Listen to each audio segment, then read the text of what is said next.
À l'origine du château de Bourgogne. On verra aussi à la tombe de la moterie, on pourra pénétrer dans la ferme de la moterie, parce qu'on la voit souvent en passant un patrimoine de qualité exceptionnelle, mais peu de gens ont l'opportunité, la chance et le bonheur d'y entrer. Ce sera chose faite ce dimanche. Et puis, on verra aussi les ruines de la Voyère d'une manière différente. 3 lieux de l'entité qui répondront vraiment à la curiosité légitime et aux aspirations des uns et des autres. Et exposé, et je pense que vous avez l'occasion.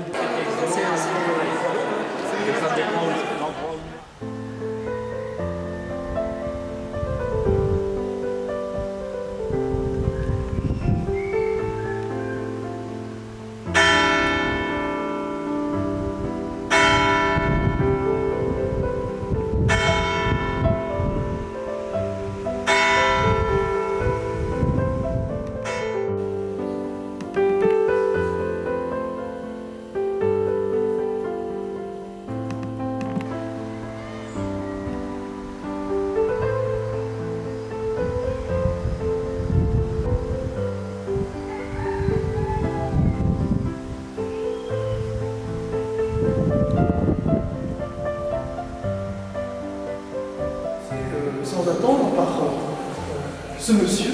C'est la tombe la plus ancienne donc, du cimetière. Elle date de 1507.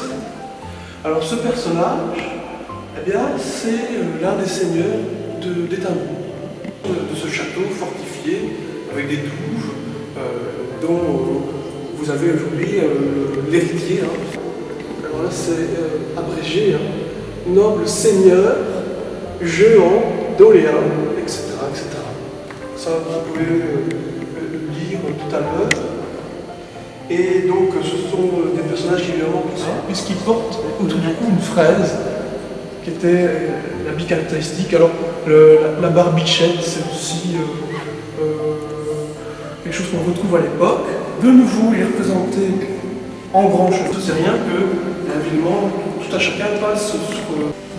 Il y a une centaine d'années, on les a placés ici. Philippe de Bourgogne épouse la marquise de Brande de Mézières, qui est une famille d'origine française, qui avait acheté le château.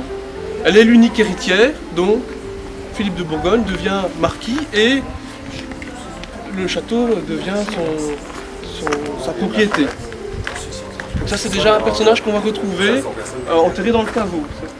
Les plus anciennes tombes, c'est donc Philippe de Bourgogne. Alors, un petit mot quand même sur Philippe de Bourgogne, qui est décédé au début du XIXe siècle. Il était en fait le premier page du roi Louis XVI. Et donc il a suivi Louis XVI vraiment dans toutes les affaires de la Révolution française. Parce qu'il était à son service, il était tout jeune. Et donc à un moment donné, Louis XVI est transféré au château des Tuileries, dans le centre de Paris.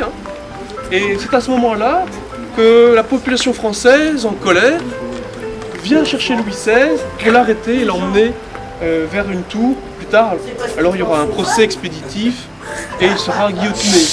Et donc c'est à ce moment-là que le jeune Philippe de Bourgogne est vraiment pris en plein dans les tumultes de la Révolution française. Il a vécu ça de très près.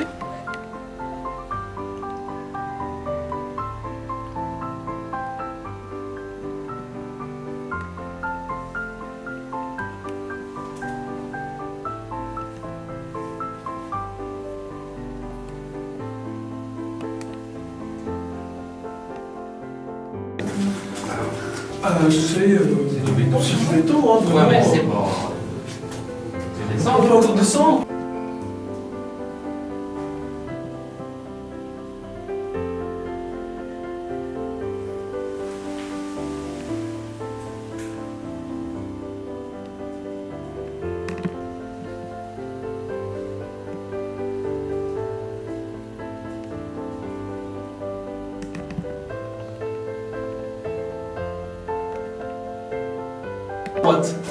Voilà donc donc Charles de Bourgogne.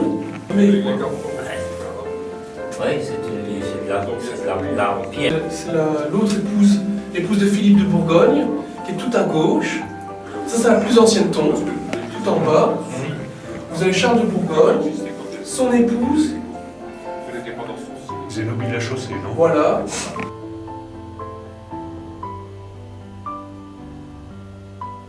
Deux plaques dans les marches. Peut-être quand vous passez, parce que je savais pas tout le temps le monsieur Messarmin, ça s'arrivait. Vous allez rentrer à 4 fois.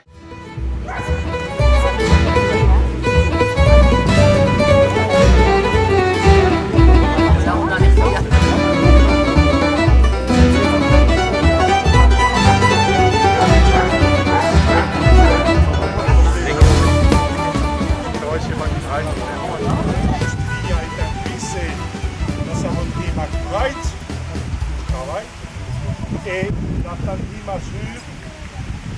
Qui parle de Moineau, d'après mon copain, quand on dit on va motte, ça veut dire on va traire.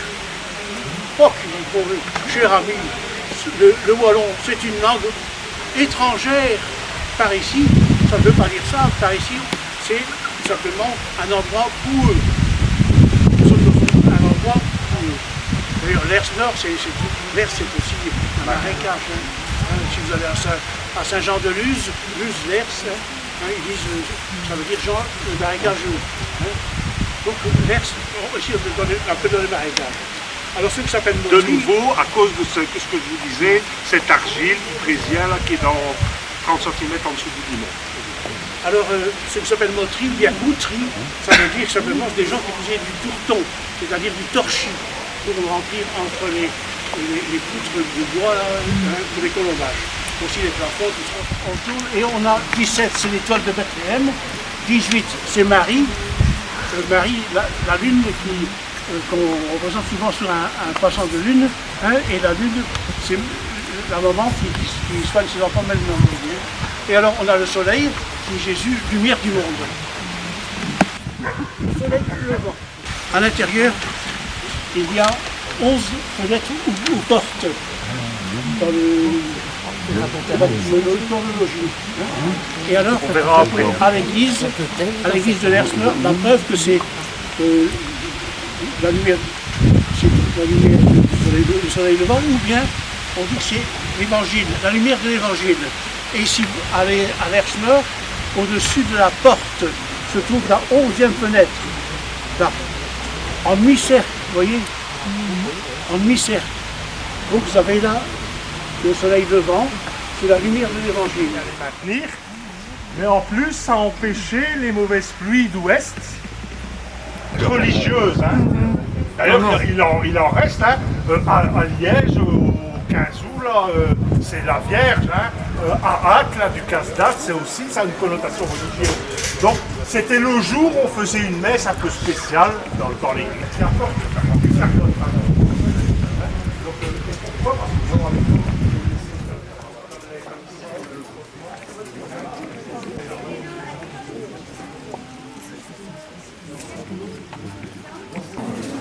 T'es pas obligé de photographier.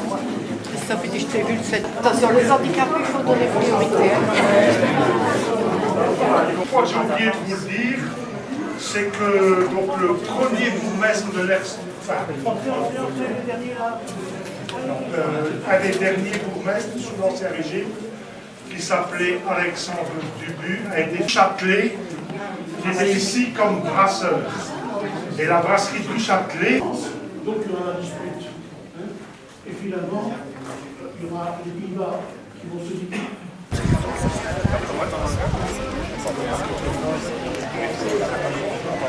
Alors, vous voyez les roues de chasse la moutarde, c'était quand même pas des petites choses. Hein. Vous voyez le royaume, là, c'est ça. C'est le propriétaire.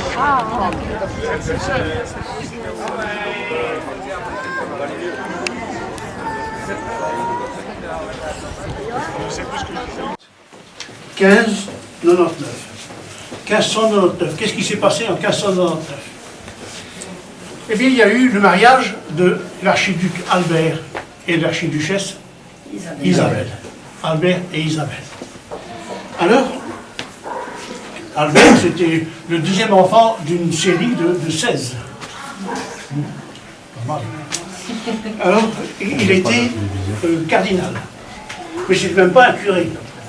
Simplement qu'il était cardinal pour gagner des sous. Il avait le titre, quoi, pour empocher. Donc il a pu de redevenir laïque, si on veut. Hein.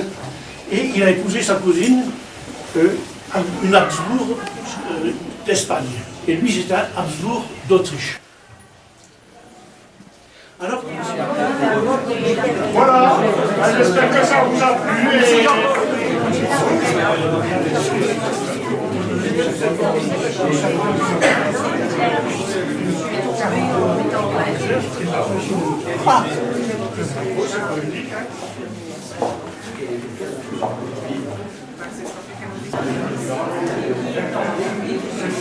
Je m'en suis bien tirée.